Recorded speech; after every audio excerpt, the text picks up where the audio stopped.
আরে good morning. সবাই এসে গেছে তো? আজকে আবার তোদের হেলথ ইন্সপেক্টর আসবে। গরমকালে তোরা কি করবি না করবি সেই নিয়ে আলোচনা করবে। স্যার, এক সপ্তাহ মাঝেই তো গরমের ছুটি। আমার কি পড়াশোনার চাপ বাড়বে? আরে না না, অত চাপ টাপ নিতে হবে না পড়াশোনার। শরীরটা কি করে সুস্থ থাকবে সেই হিসাবে উনি বলবেন। স্যার, আমাদের শরীর তো সুস্থই আছে। গতবার এরকম হেলথ ইন্সপেক্টর আইসা আমাদের দুনিয়ার হোমওয়ার্ক দিয়ে দিয়েছিলেন, তো আমরা ওই জন্যই চাপে আছি। সত্যি তাই স্যার, গতবার যে হেলথ ইন্সপেক্টর এসেছিলেন আমাদের কত কি বললো, গরমকালে তোমরা এক্সারসাইজ করবে, রান্না করবে, হালকা খাবার খাবে। হ্যাঁ, সে তো ঠিকই বলেছিলেন, এগুলো তো দরকার শরীরের জন্যে। কিন্তু স্যার, সমস্যাটা কোথায় হলো জানেন? আমাদের পচা কুক যখন গরমের ছুটিতে বাড়ি চলে গেল, আমরা তো আর যেতে পারি নাই। সেই সকালে উঠে রান্না করা, এক্সারসাইজ করা, আমাদের উপরই চাপটা পড়লো। Good morning sir, good morning. বাচ্চারা সবাই এসে গেছে তো? হ্যাঁ হ্যাঁ ডাক্তারবাবু, বাচ্চারা সবাই এসে গেছে। আপনি আসবেন শুনে এরা খুব খুশি। ওইটাই আলোচনা করছিলাম আর কি। আমাদের তো বাচ্চা বলতেছে, আমরা তো এখন চৌবাচ্চা হয়ে গেছি। এই পটকা, চুপ করে বস, আবার শুনে ফেললে উনি রাগারাগি করবেন। ঠিক আছে ঠিক আছে স্যার, আপনি একটু বসুন। আমি ওদের সঙ্গে একটু গরমকাল নিয়ে আলোচনা করে নিই।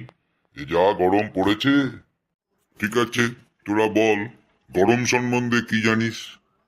স্যার, গরম গরম ঠান্ডার উল্টো শব্দ। এই ধরুন, আমার মাথা যখন গরম হয় আমি বন্ধু বান্ধবদের উল্টো পাল্টা বলে দিই।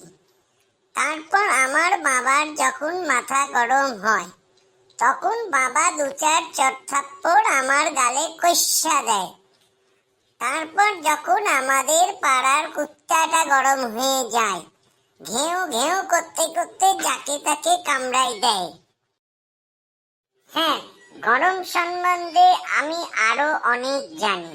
আমার মা বলেন, যতক্ষণ কড়াই গরম না হয় রান্না করা ঠিক নয়।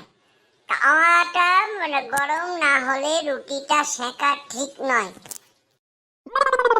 হ্যাঁ, আমার দাদা পটলা গরম গরম ভাত আর আলু সেদ্ধ খায়।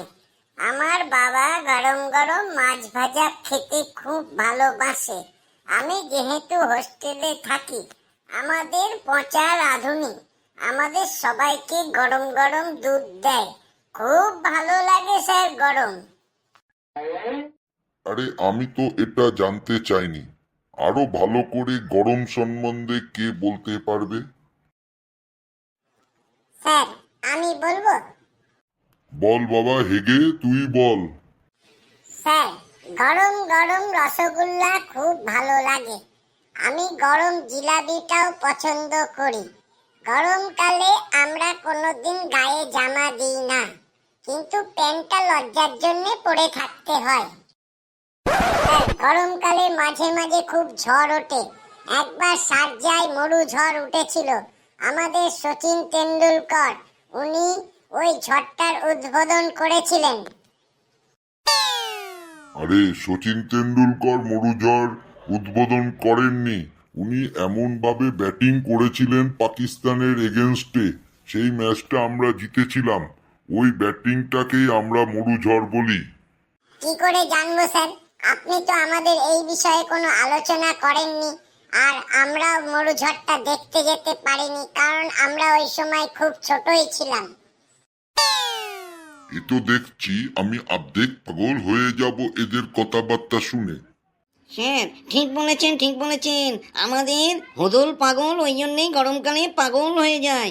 এত গরমে ও পুরোই পাগল হয়ে গেছে, তা আপনি এখনো হননি কেন? আরে সেটা নয়, গরমকালে পাগল সবাই হয় না। ওইটা ওর ব্রেনের কোনো প্রবলেম আছে। ওকে কেউ ঠিকঠাক ডাক্তার দেখালে ওটা ঠিক হয়ে যাবে। ঠিক আছে, হেড স্যার আমাকে তোদের কাছে পাঠিয়েছে গরমকালে বাচ্চারা কি কি খাবার খেতে ভালোবাসে ওইটা জেনে প্রেসক্রিপশন করে দিতে। স্যার, তার মানে আপনি মুদিখানার ব্যবসাও করেন? আরে না না, মুদিখানার ব্যবসা কেন করতে যাব? এইটা আমার পেশার মধ্যে আসে। কোন কোন রোগীর কোন কোন খাবার লাগবে সেগুলো আমরা অনেক সময় প্রেসক্রিপশনে লিখে দিই। স্যার, এবার তো আমরা দেখছি পুরোই পাগল হয়ে যাব, কারণ আমরা তো কোনো রোগী নই। আপনি আমাদের কেন প্রেসক্রিপশন লিখে দেবেন? আরে না না, আমি অ্যাডভাইস করি গরমকালে কি কি খাবার খেলে শরীরটা ভালো থাকে। তা বল ঘন্টে, তোদের কি কি খাবার খেতে ভালো লাগবে, সেই হিসাবে আমি হোস্টেল সুপারিনটেন্ডেন্টকে বলে দেব। স্যার, সকালে উঠা একটু পান্তা ভাত, পান্তা ভাতের সঙ্গে আলু ভাজা আমার খুব প্রিয় খাদ্য। আবার মাঝে মাঝে ওর সঙ্গে একটু যদি চিলি চিকেন হয় আর মাটন কষা হয়, আরো খুব ভালো লাগবে ব্রেকফাস্টে। না, একদম হবে না ওটা। যতই তোরা বলিস চিকেন কষা মাটন কষা ওইগুলো অ্যালাউ হবে না। আমি বরং প্লেন রুটি আর সবজি লিখে দেব। সবজি মানে একটা তরকারি। এইটা হচ্ছে তোদের ব্রেকফাস্টের মেনু। স্যার, আপনি তো দেখছেন আমাদের ছাগল গরু বানাই ছাড়বেন। কেন, এতে আবার গরু ছাগল বানানোর কি আছে আমি তো বুঝতে পারলাম না। স্যার, আমাগো হোস্টেলে ওই ছাগল দুটো আর দুটো গরু দুটোই সকালে উঠে শাকসবজি খায়, সুতরাং ওদের খাবার আর আমাদের খাবার তো একই রকম হয়ে গেল। আরে না না, তোদের খাবারটা একটু অন্যরকম হবে। কাঁচা শাকসবজি ভালো করে রান্না করে তোদের দেবে। বুঝতে পেরেছি স্যার। ওই জন্যই আমরা গরু ছাগলের থেকে একটু ওপরে থাকি। দুপুরের খাবারে তোরা পাবি ডাল, মাছ আর ভাত, আর সঙ্গে খুব সুন্দর একটা সালাদ। স্যার, এগুলো তো হসপিটালের রুগীদের খাবার, তাহলে কি আমাদের খাবারটা হসপিটাল থেকে আসবে? আরে না না, তোরা একদম চাপ নিবি না। এগুলো পচা রাঁধুনি তোদের হোস্টেলেই বানাবে। আর রাত্রের খাবারটা বলে দিচ্ছি। ও, তার আগে বিকেলে তোরা একটা টিফিন পাবি। বিকেলের খাবারে তোদের থাকবে মুড়ি আর চপ বা পেঁয়াজি। পেঁয়াজিটা খুব সুন্দর তেলে ভাজবে। আমি বলে দিয়েছি সানফ্লাওয়ার অয়েল ব্যবহার করতে।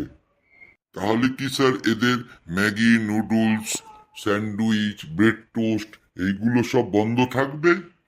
হ্যাঁ হ্যাঁ, এগুলো সব বন্ধ। কিন্তু আপনার এত আশ্চর্য হওয়ার কি আছে? স্যার, আমি কইম, আমাদের স্যার মাঝে মাঝে হোস্টেলে গিয়ে বিকেলের টিফিনটা করেন। উনি এই স্যান্ডউইচ ব্রেড টোস্ট এগুলো খুব খেতে ভালোবাসেন। না, এটা তো ঠিক নয়।